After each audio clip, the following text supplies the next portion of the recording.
لک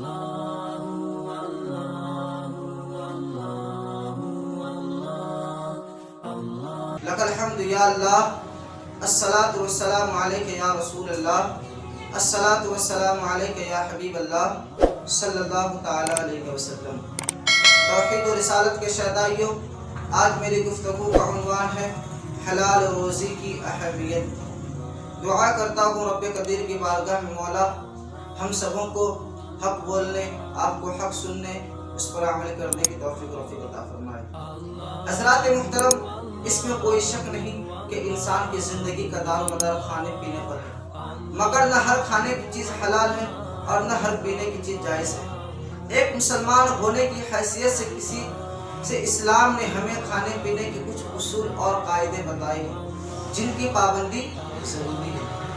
اگر روزانہ کی زندگی میں اس کا خیال نہیں کرتا، پھر اس کی دنیاوی اور اخروی دونوں زندگی تباہ و برباد ہو جاتی ہے۔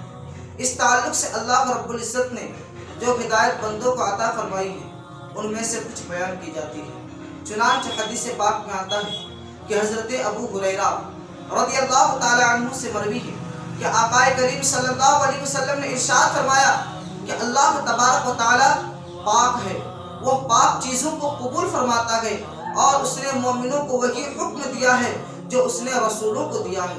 چنانچہ اللہ رب العزت قرآن پاک میں ارشاد فرماتا ہے یا ایھا الرسل کلوا من الطیبات واعملوا صالحا، اے رسولو پاکیزہ چیزوں میں سے کھاؤ اور اچھے عمل کرو۔ اور دوسری آیت میں ارشاد فرماتا ہے یا ایھا الذین آمنوا کلوا من الطیبات ما رزقناکم، یا ایھا الذین آمنوا کلوا من الطیبات ما رزقناکم، اے مومنو ہمارے دیے ہوئے رزق میں سے پاکیزہ چیز کھاؤ۔ پھر آپ نے ایسے آدمی کا تذکرہ فرمایا جو طویل سفر کے بعد بکھرے بالوں اور غبار آلودہ چیزوں کے ساتھ آتا اور آسمان کی طرف اٹھا کر اے اللہ کہتا، حالانکہ اس کا کھانا پینا، لباس اور غذا سب حرام ہوتا ہے۔ اس صورت میں اس کی دعا رب جلیل کیسے قبول فرمائے گا؟ طبرانی نے اسناد حسن سے روایت کی ہے کہ رزق حلال تلاش کرنا ہر مسلمان پر واجب ہے۔ طبرانی اور بہقی کی روایت میں ہے کہ فرائض نماز کے بعد رزق حلال طلب کرنا بھی فرض ہے۔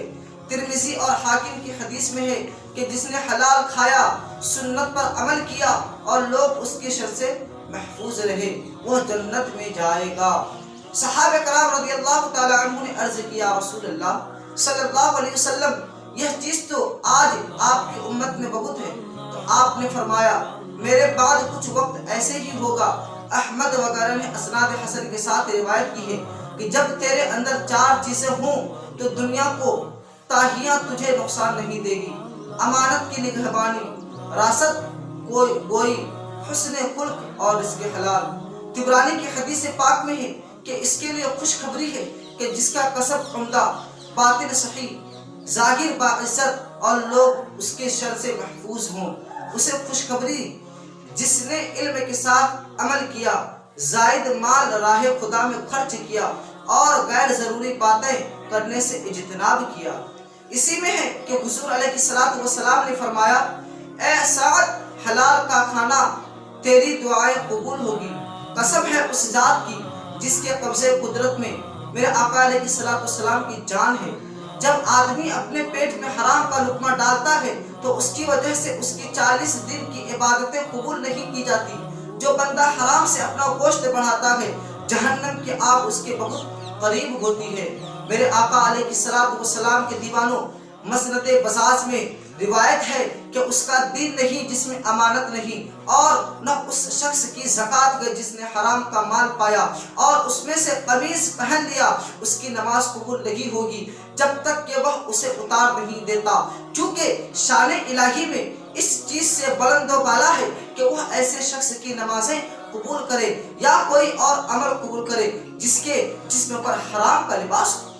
توحید و رسالت کے شہدائیوں، احمد نے حضرت ابن عمر سے روایت کی کہ انہوں نے فرمایا کہ جس شخص نے 10 درہم کا کپڑا خریدا اور اس میں 1 درہم حرام کا تھا، جب تک وہ کپڑا اس کے جسم پر رہتا ہے اللہ تبارک تعالیٰ اس کی نماز قبول نہیں کرتا۔ پھر انہوں نے اپنے دونوں کانوں میں 2 انگلیاں داخل کر کے فرمایا کہ اگر میں نے نبی کریم صلی اللہ علیہ وسلم کو یہ فرماتے ہوئے نہ سنا تو یہ دونوں بہرے ہو جائیں۔ بہقی کی روایت میں ہے کہ جس نے چوری کا مال خریدا حالانکہ وہ جانتا ہے کہ یہ چوری کا مال ہے تو وہ بھی اس کی رسوائی اور گناہ میں شریک ہوگا۔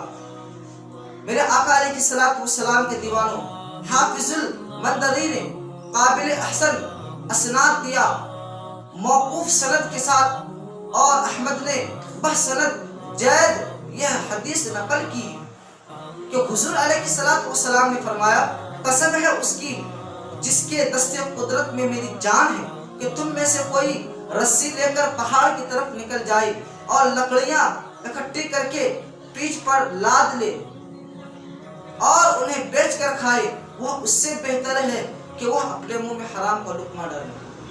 توحید و رسالت کے شہدائیوں، ترمذی شریف میں ہے کہ حضور علیہ الصلوۃ والسلام سے ان چیزوں کے بارے میں پوچھا گیا کہ جن کی وجہ سے اکثر لوگ جہنم میں جائیں گے، تو آپ صلی اللہ علیہ وسلم نے فرمایا، اور شرمگاہ اور ان کی چیزوں کے متعلق سوال کیا گیا جن کے سبب اکثر جنت میں جائیں گے، تو آپ علیہ الصلوۃ والسلام نے فرمایا خوف خدا اور حسن خلق۔ بہقی کی حدیث بھی ہے کہ دنیا سرسبز اور شیریں ہے، جس شخص نے اس میں حلال طریقہ سے مال کمایا اور اسے صحیح طور پر خرچ کیا تو اللہ تبارک تعالیٰ اسے اس کا ثواب دے گا اور اسے جنت میں داخل فرمائے گا۔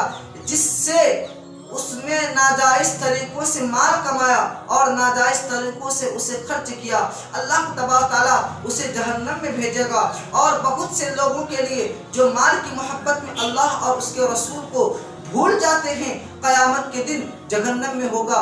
اللہ رب العزت فرماتا ہے کلما خبت زدناہم سعیرا، وہ بجھنے لگے گی ہم اس کی سوزش میں زیادتی کریں گے۔ توحید و رسالت کے شہدائیوں، ابن حبان نے اپنی صحیح میں یہ حدیث نقل کی ہے کہ جو گوشت خون حرام کے مال سے پیدا ہوا اس پر جنت حرام ہے اور جہنم اس کی زیادہ مستحق ہے۔ ترمذی شریف سے یہ روایت ہے کہ جو گوشت مال حرام سے پرورش پاتا ہے آپ اس کے لیے زیادہ مناسب ہے۔ ایک روایت میں ہے کہ جو گوشت ناجائز طریقوں سے حاصل کردہ چیزوں سے پرورش پائے اس کے لیے آگ زیادہ مناسب ہے۔ ایک اور روایت میں بسند حسن نقل کیا گیا ہے کہ وہ جسم جنت میں نہیں جائے گا جس نے حرام مال سے غذا حاصل کیا۔ ان احادیث سے مال حرام کی خباثت ظاہر ہوئی اور یہ بات بھی واضح ہوئی کہ مال حرام سے نہ صدقہ و خیرات قبول فرماتا ہے اور نہ ہی کوئی دوسرا نیک عمل، لہذا نیکی کمانے اور محفوظ رکھنے کے لیے حلال کمائی ضروری ہے تاکہ انسان کی دنیاوی اور آخرت کامیاب ہو سکے۔